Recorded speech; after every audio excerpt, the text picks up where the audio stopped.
Bonsoir à toutes et à tous, bienvenue dans votre journal télévisé de 22 heures. Voici les grands titres de l'actualité. Tadjoura, la ministre de la Jeunesse et de la Culture, pose la première pierre d'un nouveau centre de développement à Sagalou. Et au large de la Mauritanie, un naufrage meurtrier fait au moins 143 morts, selon l'Organisation internationale pour les migrations. Et nous ouvrons cette édition avec la rédaction officielle de Djibouti. Face aux récents développements régionaux, le pays réaffirme son attachement à la paix, à la sécurité et à la stabilité dans la région. La République de Djibouti condamne les déclarations visant le Royaume d'Arabie Saoudite, pays frère, et réaffirme sa pleine solidarité avec Riyad. Elle salue le rôle central joué par le Royaume en faveur de la paix, de la stabilité régionale, ainsi que du dialogue et de la coopération entre les pays de la région.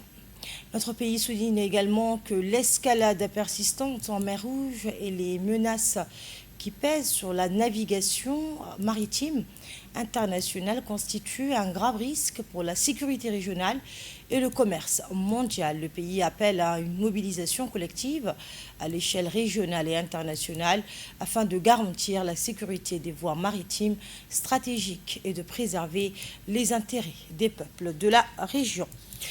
Sur le volet diplomatique, cap à présent sur Rome, le ministre de l'Économie et des Finances chargé de l'Industrie, Ilyes Moussadoua, a été reçu à Rome par son homologue italien, Giancarlo Giorgatti. Les discussions ont porté sur le renforcement de la coopération stratégique entre les deux pays, notamment dans le domaine de la sécurité maritime, ainsi que sur les opportunités d'investissement offertes par le plan national de développement ADEG 2025-2030. Les deux parties ont également identifié plusieurs secteurs prioritaires, parmi lesquels les énergies renouvelables, la gestion de l'eau et l'agriculture intelligente. Un cadre de coopération de 3 ans sera mis en place afin d'accompagner la mise en œuvre des projets communs. Autre rendez-vous international, cette fois sur le continent africain, Djibouti a pris part au sommet extraordinaire de l'Union africaine sur la santé, organisé les 21 et 22 juillet à Accra, au Ghana. La ministre de la Santé, Mouna Ousmane Adan, y a représenté le pays à la tête d'une délégation djiboutienne. Cette rencontre était consacrée à la souveraineté sanitaire du continent et au développement des systèmes de santé. Dans son intervention, la ministre a réaffirmé l'engagement de Djibouti en faveur d'un financement durable de la santé, d'un accès équitable aux soins et du renforcement de l'assurance maladie universelle. À l'issue des travaux, les dirigeants africains ont adopté la déclaration d'Accra, une feuille de route destinée à renforcer les systèmes de santé du continent, à développer la production locale de produits médicaux et à réduire la dépendance au financement extérieur.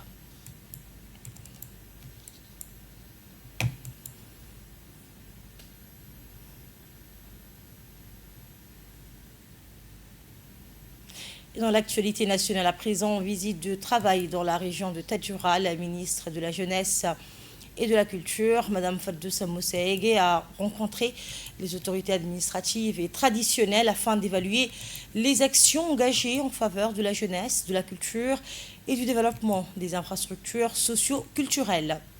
Accompagnée de ses proches collaborateurs et du directeur des régions, la ministre a été accueillie par le préfet de Tadjoura, Mohamed Hamad Abbas, et le président du conseil régional de Tadjoura, Idrissa Mbassa Mohamed. Elle a ensuite pris part à une réunion de travail consacrée aux priorités de développement de la région.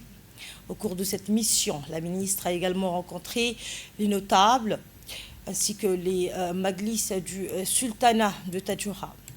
Les échanges ont donc porté sur la préservation et la transmission du patrimoine culturel aux jeunes générations. La ministre a salué le rôle des autorités traditionnelles dans la sauvegarde de l'identité culturelle nationale et réaffirmé l'engagement du gouvernement à soutenir les initiatives visant à promouvoir les valeurs culturelles djiboutiennes. La délégation ministérielle s'est ensuite rendue au Centre de développement communautaire de Tadjoura, où la ministre a pris connaissance des activités menées au profit de la population. Elle a encouragé les responsables du centre à poursuivre leurs efforts afin d'en faire un espace dédié à la formation, à l'épanouissement, à la citoyenneté et à la promotion de la culture. Cette première journée de mission a permis de renforcer le dialogue avec les autorités administratives, les responsables traditionnels et les acteurs locaux. Elle a également réaffirmé la volonté du ministère de poursuivre une politique de proximité au service des populations de la région de Tadjoura.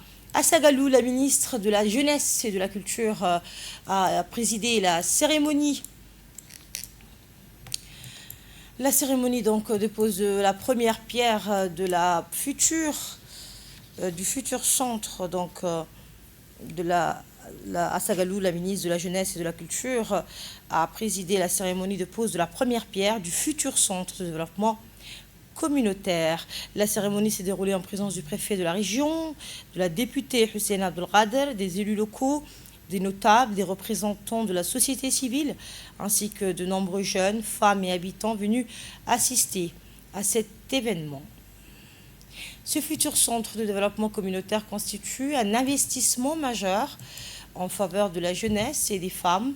Il offrira un espace dédié à la formation, à l'apprentissage, aux activités socioculturelles, à l'entrepreneuriat des jeunes et au renforcement de la cohésion sociale. Dans son allocution, la ministre a réaffirmé l'engagement du gouvernement, sous l'impulsion du chef de l'État, Ismaël Omar Guelleh, à poursuivre les investissements en faveur de la jeunesse et de la culture dans toutes les régions du pays. Eh bien, la pose de cette première pierre marque une nouvelle étape dans le développement des infrastructures socioculturelles de la région de Tadjoura. Le président du conseil régional de Tadjoura a d'abord salué l'accueil réservé à la délégation ministérielle à Sagalou, ainsi que l'initiative de la ministre de la Jeunesse et de la Culture d'y lancer sa tournée. Il a appelé les jeunes à s'approprier le futur CDC, appelé à devenir un espace d'apprentissage, de culture et d'épanouissement. De son côté, la députée Hussein Abdelkader a souligné que ce projet répond à une attente exprimée depuis plusieurs années par les habitants de Sagalou. Elle a mis en avant les efforts ayant permis sa réalisation et encouragé les jeunes et les femmes à faire de ce centre un lieu durable dédié au sport, à l'éducation et à la culture. Le préfet de Tadjoura est revenu sur les attentes exprimées par les habitants de Sagalou. Il a notamment évoqué les besoins prioritaires de la localité, parmi lesquels l'accès à l'eau, à l'électricité, ainsi que la création d'un CDC dont la réalisation entre désormais dans une phase concrète. Les travaux débuteront prochainement et seront confiés à une entreprise locale. Le futur centre proposera, a-t-il dit, des espaces dédiés au numérique, à la culture et au sport.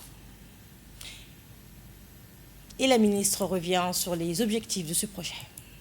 Je vous remercie pour l'accueil chaleureux que vous avez fait pour moi ce matin. Cette pose de pierre est très importante parce qu'elle arrive à un moment où notre jeunesse est en plein essor.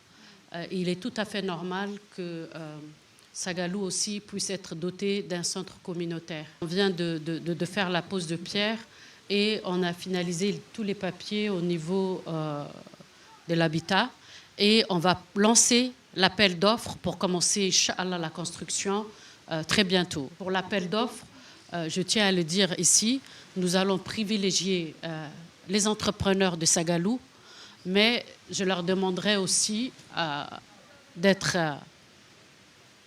Comme ce sera un appel d'offres, il faudra aussi rester dans les normes de la réalité, que vous puissiez vous-même construire votre propre CDC et que ça puisse profiter aux entrepreneurs de Sagalou.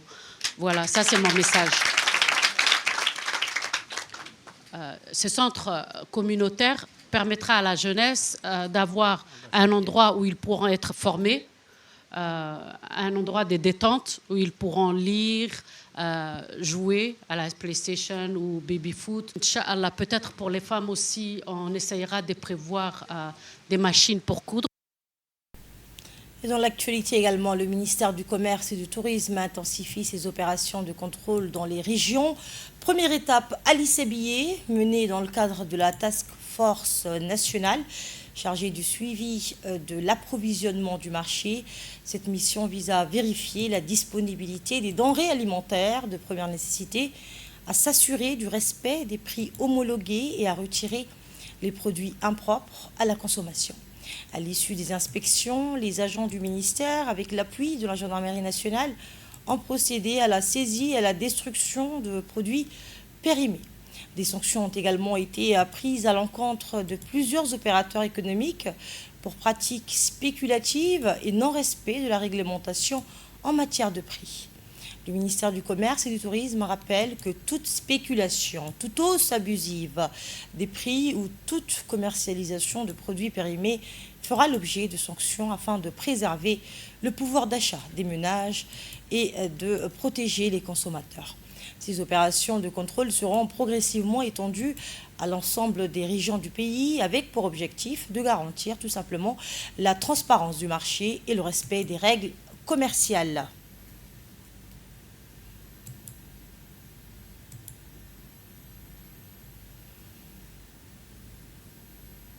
Et les précisions avec le directeur du commerce intérieur.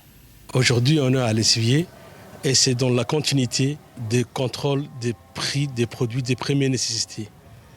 Sur instruction du ministre du Commerce et du Tourisme, M. Orbis Elef Orbis, les inspecteurs du ministère du Commerce ont entamé aujourd'hui une opération de grande envergure sur le chef-lieu d'Ali Sebiye. L'objectif de cette mission était de vérifier l'état des stocks, le respect des prix homologués du ministère du Commerce. Au cours de cette mission, nous avons constaté plusieurs produits périmés, quelques irrégularités des produits de première nécessité. Nous avons constaté aussi qu'il y a une disponibilité des stocks dans la région d'Ali Sebiye. J'exhorte aux opérateurs économiques à une mise en garde et de respecter les prix homologués du ministère du Commerce. Enfin, je remercie les autorités de la région d'Ali Sebiye. Et restons sur le terrain avec une initiative dédiée à la jeunesse. La Fédération djiboutienne de natation a lancé donc la deuxième promotion du programme Natation pour tous en partenariat avec Sovereign Carbon Agency. Cette nouvelle édition bénéficie à 20 jeunes de la région d'Ali Sebiye, âgés de 8 à 12 ans. Organisée à la piscine nationale, cette initiative vise à initier les enfants aux bases de la natation dans un cadre sécurisé tout en leur transmettant les valeurs du sport, notamment la discipline, le respect et l'esprit d'équipe. D'une durée de 3 mois, la formation réunit 20 participants avec une répartition équilibrée entre 10 filles et 10 garçons. Elle illustre la volonté des organisateurs de favoriser un accès équitable à la pratique sportive. À travers ce programme, la Fédération djiboutienne de natation entend développer la pratique de cette discipline auprès des jeunes et renforcer son implantation dans les régions de l'intérieur du pays.